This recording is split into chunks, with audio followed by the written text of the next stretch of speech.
kayo as car owner ang makakaramdam niyan. Sa tingin ninyo, saan mas maganda yung response ng inyong sasakyan, saan mas maganda yung vibration, saan mas maganda yung ingay. Hello mga paps, I'm Kuya Shane. Kung hindi ka pa nakasubscribe sa aking YouTube channel, press the subscribe button. And yun nga no, naka-receive na naman tayo ng question. Actually, maraming question to na nare-receive natin. Ano ba yung magandang gasolina para sa aking sasakyan? Unleaded ba? Premium ba? 91 octane ba? 95 octane? 100 octane? Ano ba yung okay sa aking sasakyan? Well, i-check nyo muna yung owner's manual ninyo. Ano ba yung recommended ng inyong manufacturer o yung gumawa ng inyong sasakyan? May mga kotse kasi na nakalagay dun sa kanilang owner's manual or naka-sticker mismo dun sa kanilang yung fuel cap or gas tank, yung unleaded na gagamitin nila. Kung 91 octane ba, premium ba, nakalagay yan dyan, naka-indicate yan dyan. Now, kung ang nakalagay naman is unleaded lang, well, wala namang problema kung anong gusto nyo ilagay dyan. Depende na yan sa inyo. Didepende na yan sa inyo as a car owner. Pero dun sa mga may naka-indicate talaga, halimbawa 95 octane, 95 octane talaga yan. Pwede mong itaas, pero hindi mo pwedeng ibaba. Okay? So, ganun yung pinaka-idea. Sa gasolina, pwede mong itaas yung octane, pero hindi mo pwedeng ibaba. Pag binaba mo kasi yan, magkakaroon yun dyan ng engine knocking. Now, pag tinaas mo, okay lang yung performance niya. Pero hindi siya pwedeng ibaba. Okay? Pero yun nga, para sa akin i-check nyo kung ano ba talaga yung bagay sa inyong sasakyan. Kasi kayo naman, kilala nyo yung kotse ninyo normally, di ba? So alam nyo kung ano yung maganda niyang vibration, alam niyo yung maganda niyang response, alam niyo kung saan siya mas fuel efficient, di ba? Alam niyo yung mas maganda niyang tunog, tapos pag chine-change oil na or mini-maintenance, may nakikita rin yan sa spark plug, gaano ba kaganda yung sunog ng gasolina, diba? Gaano ba kaganda yung oil natin pag ganito yung ginagamit natin. So, doon natin doon natin ibabagay kung ano ba yung magandang fuel para sa inyong sasakyan. Although ako kasi, hindi naman kasi talaga ako maselan pagdating sa fuel. Ako, nakadepende ako kung saan ko gagamitin yung sasakyan. Yan naman yung personal ko kasi mga common car naman yung kotse ko. So, sabihin na natin kung more on city driving talaga, kalmadong drive lang, I'll go for the unleaded. Okay, o yung 91 octane. Kasi nga, mas mura ng piso, 2 piso yan than premium. So, bakit ako magpi-premium kung ita-traffic ko lang naman? Sayang, 'di ba? Sayang yung 2 pesos per liter. Kung nagkarga ako ng 20 liters, di ano rin yung 40 pesos din yun, parang 1 litro din yan, 'di ba? Now, okay, sige. Nagbabago ako pag dun sa pagkakataon na gusto ko mag-enjoy mag-drive. Gusto ko mag-highway driving ako or magpa-province driving ako, arangkada, overtake. Yan, I consider the 95 octane. Yan naman yung sa akin kasi para sa akin hindi para sa inyo, para sa mga kotse ko lang to. Mas maganda kasi yung power ng kotse pag naka 95 octane ako or naka premium ako, mas maganda yung kanyang response. Yun yung para sa akin. So parang sabihin na natin parang gumagaan ka ng kalahating tao. So, sabihin natin kung 5 kayo, parang 4.5 lang yung sakay mo. So, mas maganda yung response niya in terms of overtaking. Yun yung personal kong opinion Now, may mga pagkakataon din na kaya 95 octane yung most ng kinukuha ko, dahil dun sa discount card. Meron kasing discount card na sa isang gas station na pag 91 octane yung kinuha mo, o yung unleaded nila, 3 pesos lang yung discount.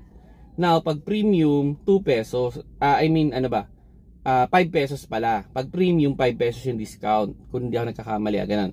5 pesos. Ngayon, ending, magpapantay lang. Magpapantay lang yung yung presyo nung 91 tsaka yung 95 dahil sa discount. So, I'll go for the 95. Bakit nga naman hindi ako magna 95? Parehas na yung presyo, no? Pero ito, may mga driver din na mas nakakatipid sila dun sa mas mataas na octane kasi bumabagay yan dun sa kanilang driving style. Okay? Kasi hindi lang din naman yung sasakyan yung driving style mo rin. Halimbawa, mas komportable kang gumamit ng 95 octane dahil nga gusto mo yung arangkada, matulin yung sasakyan mo, mabilis ka nakakapunta sa pupuntahan mo, so dun ka nakakatipid. So, halimbawa, kung medyo kalmado ka lang talagang mag-drive, well, 91 octane is good, yung tinatawag na unleaded. Ako, kalmado lang talaga ako mag-drive most of the time, kaya hindi ko naman needs ng power. So, siguro ito, i-ano ko na lang, kung walang discount card na pag-uusapan, I'll go for the 91 octane palagi. Yun lang ako. Kasi nga, more on city driving, hindi ko naman kailangan mag-overtake. Puro babad lang naman sa traffic yan. So, sayang yung 2 pesos kung matitipid, 1 to 2 pesos na matitipid. Pero, yun nga, kung kasi wala namang problema kahit mag-mixture din yan Wala namang problema yan. So, pwede yung, halimbawa, may laman pa yung tangke ninyo, kargahan nyo siya ng 95, okay lang din naman yan. Or kung naka 95 yung nasa loob ng tangke nyo, kargahan nyo siya ng 91, okay lang din naman yun. Basta nga, ang nakalagay dun sa inyong owner's manual is hindi naka-specific kung anong octane. Kasi yung iba nakalagay unleaded lang. So, it's really up to you kung ano ba yung tamang gasolina. Talagang ikaw, as car owner, as a driver niyan, ikaw yung makakaalam kung saan siya mas maganda ang response, saan mas maganda yung arangkada, saan mas okay yung takbo ng sasakyan. Yun talaga yon, kayo as car owner. Kasi ramdam nyo naman yun na, uy, ganda ng response maganda yung maganda yung arangkada ng kotse pag ito yung ginagamit ko. And actually ito, sa totoo lang even yung asawa ko, alam niya kung 95 octane yung nakalagay sa 91 octane. Oo. Na-feel niya yun kung ano yung mas maganda yung response ng kotse. Kasi syempre, mas siguro mas yung pakiramdam nila kasi ako medyo pabaya ako minsan Hindi ko na inaano kung anong nakalagay diyan, basta tumatakbo yan kasi kalmado lang tayo mag-drive. Pero syempre sa iba na hinahanap yung arangkada, doon nila nararamdaman. 'Yun, isa rin 'yan Actually, kung sakali man na magkakargaban kayo ng mas mataas na octane, tapos hindi niyo naman babaguhin yung driving style ninyo, wala naman 'yan. Wala kayong mapapansin na pagbabago. I will assure to you na wala kayong mapapansin.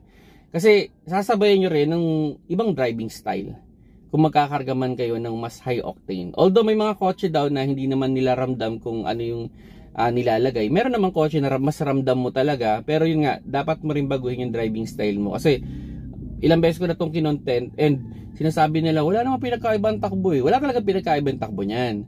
Magkakaroon ng difference yan o experience pag yung tipong umaarangkada ka na or nag-overtake ka na. Doon mo na makikita yung difference nung dalawang gasolina yung premium tsaka yung unleaded na yan. And may mga pagkakataon din sa vibration din ng sasakyan. Doon mo rin ma-feel kung saan ba sa tingin mo mas maganda yung, kumbaga yung tining ng sasakyan. Okay? So yun mga paps, sana nakakuha na naman kayo ng konting idea regarding sa kotse. Salamat sa mga new driver dyan, new car owner na nanonood sa atin. Na-appreciate yung mga video natin. Maraming salamat sa inyo. Kung may mga question pa kayo related sa kotse, i-comment down below nyo na lang para at least mapag-usapan din natin yan. Who knows, i-topic din naman natin yan. Although minsan nagpapaulit-ulit lang tayo ng topic kasi merong mga bagong viewers tayo na gustong matuto talaga sa kotse. At yun naman talaga yung pinaka-end goal natin, yung ma-enjoy ninyo yung kotse ninyo with the minimal cost. Yan talaga yung pinaka-goal ko sa mga bawat vlog kong ginagawa, na nai-enjoy ninyo yung kotse with a minimal cost, na pwedeng hindi na kayo magkamali. At in-explain ko na sa inyo, kasalanan nyo na lang pag nagkamali pa kayo. So yun, maraming salamat sa panonood. Keep safe mga paps.